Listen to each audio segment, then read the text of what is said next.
You're scrolling through life while real men are out there conquering. Please give your all attention here and listen up because in the next 30 minutes, I'm going to tell you why you're weak and how to fix it. Welcome to the Stoic community, gentlemen. I'm not here to satisfy you, I'm here to wake you up. Society has lulled you into a false sense of comfort, but true strength comes from facing discomfort head-on. As the Stoic philosopher Epictetus said, it's not what happens to you but how you react to it that matters. So let's react to your weakness by crushing it.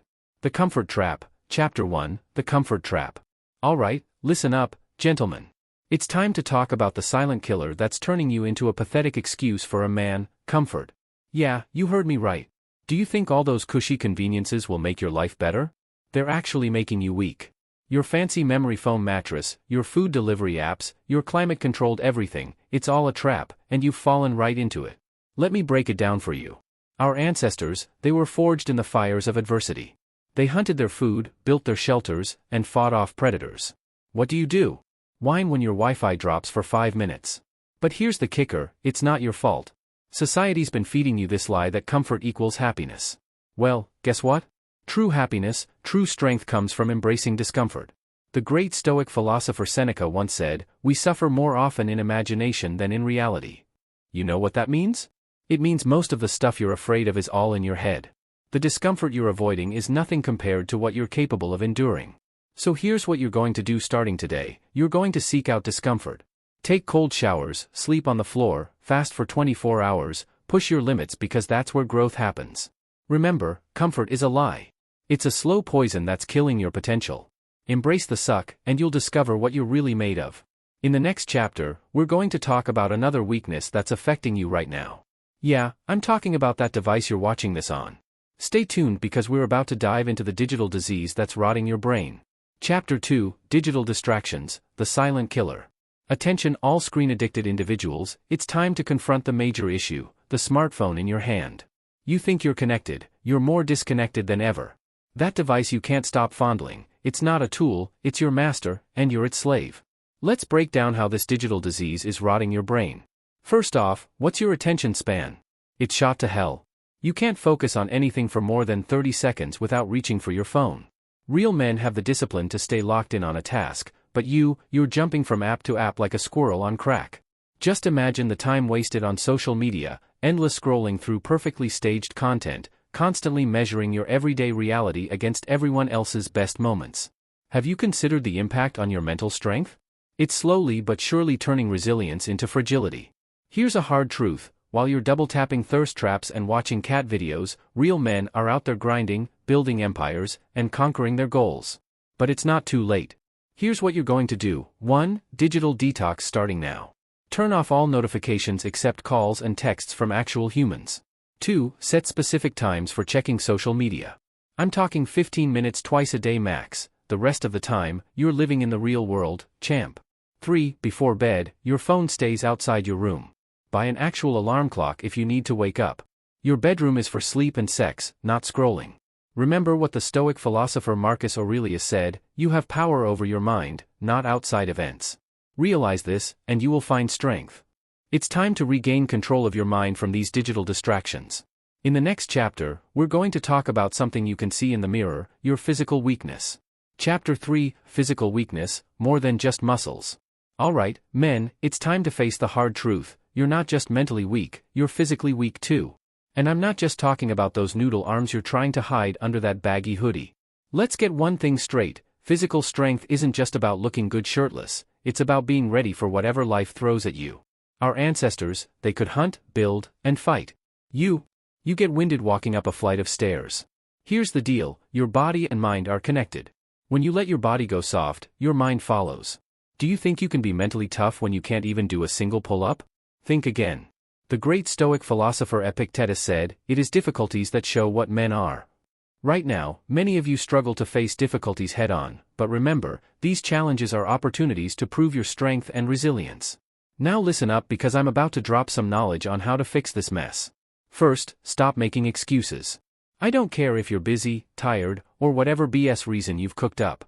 Make time for physical training. No gym membership? Do bodyweight exercises. No equipment? Run, do push-ups, climb trees. Nature is your gym. Second, challenge your body regularly, and I'm not talking about your little 20-minute yoga session. I'm talking about pushing yourself to the limit. Run until you puke, lift until your muscles scream, embrace the pain, it's weakness leaving your body.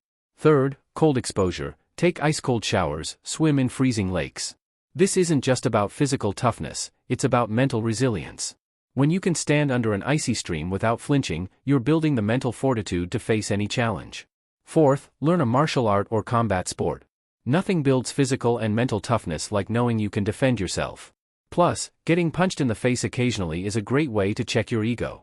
Remember, your body is a weapon. Right now, most of you are walking around with rusty butter knives. It's time to forge yourself into a razor-sharp blade. In the next chapter, we're diving deep into your head because, let's face it, the biggest obstacle to your strength isn't out there, it's between your ears. Chapter 4, Mental Fragility, Toughen Up Your Mind. Listen up, men. We've talked about your weak body, but now it's time to address the real problem, that soft, fragile mind of yours. You think you're tough because you can bench press a few plates? Hate to break it to you, but true strength starts in the mind, and right now, most of you have the mental fortitude of a wet paper bag. Let's break down why you're mentally weak. First off, you've got a victim mentality, always blaming others for your problems. Oh, my boss is unfair, the economy is bad, I had a rough childhood. Life isn't fair. Real men don't whine about it, they adapt and overcome. Second, you crumble at the first sign of adversity. One setback and you're ready to throw in the towel. Where's your resilience? Where's your grit? The great Stoic Emperor Marcus Aurelius said, "You have power over your mind, not outside events." Realize this, and you will find strength. It's time to take control of that flabby brain of yours. Here's how we're going to toughen up that mind. 1. Practice negative visualization. Every day, imagine losing everything you have, your job, your relationships, your possessions. Now, how would you handle that? This stoic practice will make you appreciate what you have and prepare you for the worst. 2. Embrace discomfort. Do something every day that scares you or makes you uncomfortable. Ask that girl out, speak up in that meeting, take on that project you think you can't handle. Growth happens outside your comfort zone. 3. Practice mindfulness. Yeah, I know it sounds soft, but being aware of your thoughts is crucial. Catch those weak, whiny thoughts and shut them down. Replace them with thoughts of strength and resilience. 4. Read about great men who overcame adversity. Guys like Marcus Aurelius who ruled an empire while fighting wars and dealing with a pandemic, or modern-day warriors like David Goggins. Learn from their mental toughness. 5. Stop seeking external validation. Your self-worth shouldn't depend on likes, follows, or anyone's approval but your own. Be your own judge, jury, and executioner. Remember, mental toughness isn't about never feeling fear or doubt.